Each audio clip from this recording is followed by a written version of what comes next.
toutes et à tous. Alors aujourd'hui on a vu Les Crimes du futur de David Cronenberg. Le film sort aujourd'hui en salle en parallèle de sa présentation à Cannes. Le film suit un couple d'artistes qui procèdent à des spectacles de chirurgie où des organes sont prélevés sur le corps de Saul, qui est joué par Viggo Mortensen, donc prélevé par sa compagne et sa partenaire de spectacle qui est jouée par Léa Seydoux, Caprice. Alors on attendait évidemment beaucoup le film à Cannes puisque on aime plutôt le cinéma de David Cronenberg à Criticat. Le film nous a peut-être un peu déçus. Josué, qu'est-ce que tu en as pensé ? Oui, alors c'est étonnant parce que je pense qu'il y a quand même beaucoup de bonnes surprises dans ce festival de Cannes depuis le début.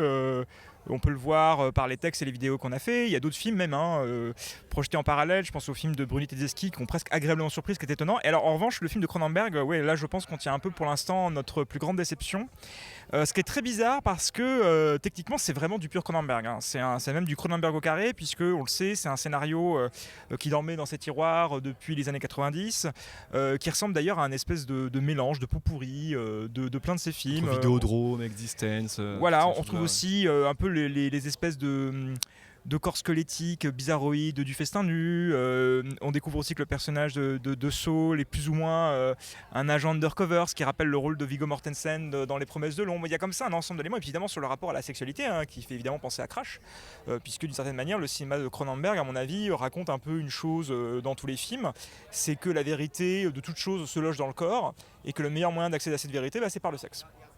Voilà, et que notamment les films vont explorer ce que serait une forme de nouvelle sexualité avec les voitures, dans Crash, avec la technologie. Et là, c'est un peu asséné par le personnage de Kristen Stewart.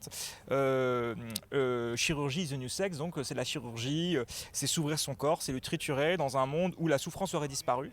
Et où donc il y a des corps en mutation, dont celui du personnage de Viggo Mortensen, qui développe des organes. Alors a priori, on croit au début que c'est de manière un peu anarchique, donc ça serait un peu comme des tumeurs. Et en fait, il s'ouvre la possibilité qu'en fin de compte, on soit sur le point d'assister à l'émergence d'une post-humanité, d'un bouleversement profond du corps humain à l'aune de la modernité ambiante et de la dégénérescence du monde, puisqu'on est dans un monde quand même un peu post-apocalyptique presque. Le film est tourné en Grèce, dans des décors un peu décrépits, vidés, déserts, des non-lieux, des zones périurbaines. Il n'y a pas grand monde dans la rue. Le film s'ouvre sur un paquebot renversé.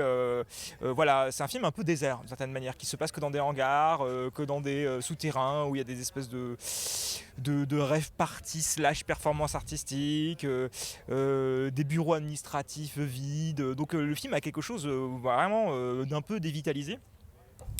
Et il me semble que malheureusement le cinéma de Cronenberg, qui depuis quelques films je pense flirte avec cette tentation du film un peu... La dernière fois qu'on l'a vu c'était Maps of the Stars, donc ça fait quand même quelques années. Ouais.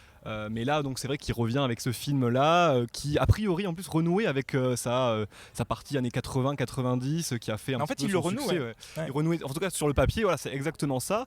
Mais dans les faits on se rend compte que la manière dont il filme ces espaces là, la manière dont il va essayer de donner chair en fait à ces personnages, pour moi a pas du tout pris, en tout cas m'a vraiment pas convaincu, dans le sens où j'ai vraiment senti une forme presque de désaveu en fait de ce que pouvait produire le film en termes de vertige. C'est ça qui me plaisait d'habitude chez Cronenberg, en termes d'intensité en fait de certaines scènes. Là les scènes, j'ai l'impression qu'elles sont un peu jouées en mode mineur. C'est un peu triste à dire, et je veux pas être méchant, mais c'est vrai qu'on a beaucoup parlé depuis le début du festival de films qui étaient un peu naïfs même dans leurs effets, qui essayaient de ménager une manière de regarder le monde autrement, en revenant presque à un regard originel qui serait vierge de tout préconçu. Et là quelque part le film de Cronenberg va faire ça, puisqu'il voudrait montrer vraiment l'intérieur du corps et nous montrer le futur, dans le titre. Et là pour le coup je trouve que c'est un film un peu sénile, malheureusement, et qui d'une certaine manière questionne sur son obsolescence. Il y a le personnage de Léa Seydoux qui se demande mais est-ce qu'on serait pas en train de devenir obsolète. Et je crois que le film d'une certaine manière en a vaguement conscience, parce qu'il y a moi quand même un plan que je trouve très beau, qui est le tout dernier, qui est un blanc dans un espèce de noir et blanc charbonneux de vidéo, où je veux pas trop raconter, mais disons que là pour le coup Cronenberg filme le vertige que serait la prise de conscience d'un personnage qui se rend compte qu'il est déjà plus tout à fait humain, qu'il est en train de devenir autre chose, et c'est juste un plan noir et blanc où Viggo Mortensen lâche une larme. Et là j'ai l'impression que le film touche un peu à ce qu'il essaye de viser, mais ce qui est très troublant, alors c'est vrai que c'est assez difficile de retrancher la découverte du film, du contexte cannois, puisque quelques heures avant de découvrir le film, on a vu De Humani Corporis Fabrica, donc vous avez la vidéo dont on a hier, parlé hier, qui parle aussi de chirurgie, qui explore aussi le corps. Et c'est vrai qu'il y a un contraste évident entre les deux films, c'est que Cronenberg va pas dans les entrailles. Cronenberg ne montre pas les organes, Cronenberg reste à la surface. Alors ce rapport à la surface donne ce plan que je trouve très beau, et en même temps j'ai l'impression par moments de voir un film mais vraiment complètement dévitalisé, où les acteurs sont en roue libre dans des situations mal troussées. Alors bon, le cas de Stewart nous divise un peu dans la revue, mais moi je la trouve vraiment mais calamiteuse. Je suis assez d'accord. Vraiment, tout en minauderie, tout en débit heurté, on dirait vraiment mais une parodie de Stewart, qui est déjà une actrice que je trouve assez maniérée et de manière générale pas très fine. Mais tout le film est un peu l'un de ça, quoi. Ouais, et en fait, pour moi, la déception est d'autant plus grande que, évidemment, toutes ces questions de corps ont pris une place très importante. La preuve, c'est que Titan, l'an dernier, a gagné la Palme d'Or, et on sait qu'elle se réfère beaucoup au cinéma de Cronenberg. Et c'est vrai que voir Cronenberg revenir comme ça à Cannes en 2022, des années après avoir fait Existence, après avoir fait Crash, je m'attendais à une sorte de mise à jour aussi des questionnements qui ont toujours nourri sa mise en scène, son cinéma. Et là, j'ai eu l'impression quand même d'avoir une sorte de version un peu rabougrie de ce qu'on avait pu avoir dans les années 80-90, notamment sur la question de la formule.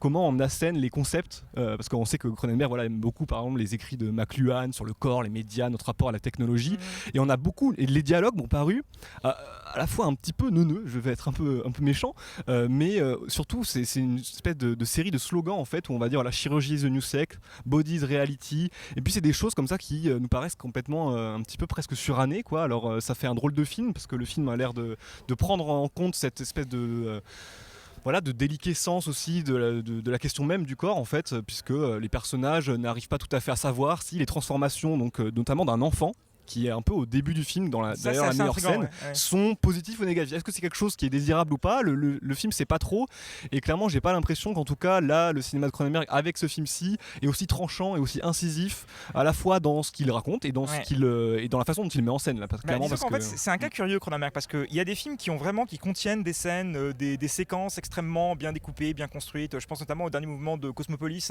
où il y avait un personnage qui se confrontait à sa propre mort, qui organisait presque son suicide juste par des jeux de découpage dans une joute orale qui s'étalait sur près de 20 minutes. Mais en même temps, le cinéma de Cronenberg repose à la fois sur des fétiches, sur presque des éléments de production design, c'est-à-dire tous les bidules là qu'on voit, la chaise squelettique, le sarcophage, il y a une espèce de lit scarabée aussi avec des tentacules sur le personnage, donc une forme d'imagerie d'une certaine manière. Ça fonctionne aussi sur une forme de vernis stylistique. Alors dans son texte sur Crash, Jean-Sébastien Massard parlait un peu de porno chic. C'est pas complètement fou d'une certaine manière, c'est qu'il y a toujours un truc un peu glacé, désaffecté chez Cronenberg, qui rend les plans fixes, c'est très froid comme ça, qui rend son film d'autant plus troublant. Et à côté de ça, il y a généralement une forme de tranchant du découpage, et là on a l'impression qu'il ne reste que l'esprit mais pas la chair. Et sans chair, c'est ça un peu le problème du film, c'est que tout le film n'arrête pas de nous répéter, notamment dans ses conceptions sur l'art, que l'essentiel c'est le corps, et que le corps renferme du sens. Or là il n'y a pas de corps. Pour moi il n'y a pas de corps, il n'y a pas d'enveloppe. Le film n'a pas d'enveloppe. Ce qui est d'autant plus dommage, puisque le film s'ouvrait sur une scène où on voit un enfant en train de dévorer un petit peu une espèce de seau en plastique. Alors on a parlé de cette question là sur Critica, donc je suis assez content de voir que quelque part ton intuition était bonne. Voilà, l'intuition était bonne, et je suis d'autant plus déçu que cette piste là n'est pas vraiment creusée par le film, puisque la question de l'enfant, qu'est-ce qu'on va faire de cet enfant-là, est assez centrale, mais elle n'est pas vraiment prise en charge. C'est-à-dire qu'à un moment, on va avoir une espèce de performance artistique qui sont d'ailleurs un peu décevantes par rapport à ce qui nous est vendu comme une espèce de performance qui va changer la perception que le public peut avoir du corps, etc. C'est toujours un peu décevant. Et cet aspect-là intéressant du film qu'il y avait avec ce trouble sur l'enfant est complètement éclipsé, ce qui est très dommage, puisque le film s'ouvrait là-dessus. Et ce qui est un peu frustrant, c'est que je te rejoins là-dessus, le dernier plan est assez beau, et le début du film est aussi assez beau, notamment le générique. Et donc en fait on a une forme de mini-film, le début, la fin est plutôt accompli, et entre les deux on traverse le film avec un désintérêt quand même qui m'a moi-même surpris, parce que je me suis presque ennuyé en fait en voyant ce Cronenberg là. Mais on en revient un peu au point de départ, à savoir quand même le mode d'expression principal de Cronenberg, c'est la sexualité. Or là on parle d'ancien et de vieux sexe, et la sexualité quand même c'est des interactions entre les deux corps. Or les interactions entre les deux corps sont pas vraiment filmées, c'est-à-dire qu'il y a une étreinte, un moment qu'on voit entre Léa Seydoux et Viggo Mortensen, il y a une ellipse, il me semble, où il y a des bistouri, mais sinon c'est ellipsé. Et c'est vrai qu'il filme pas de sexe, puisque le sexe est mental désormais. Le sexe est dans un rapport distancié, se fait par l'entremise de petits pods, de machines. Alors il y avait déjà ça dans Existence, mais dans Existence il y avait quand même encore un peu de pénétration. Il y avait encore un peu en plus un vertige visqueux, il y avait de la matière. Là en effet j'ai l'impression qu'on atteint un peu un point limite du cinéma de Cronenberg. Je trouve assez triste, parce que c'est vrai, c'est une impression un peu cruelle par moment on assiste à du Cronenberg au carré, mais aussi presque à une parodie de Cronenberg qui serait réalisée par un jeune cinéaste pas sûr de ses moyens. Et c'est un peu triste comme spectacle. Bon, je pense qu'on peut conclure là-dessus, hein. C'est Ouais. clairement la plus grosse déception en tout cas de ce festival de Cannes pour l'instant. On se dit à demain pour une nouvelle vidéo depuis Cannes. Merci.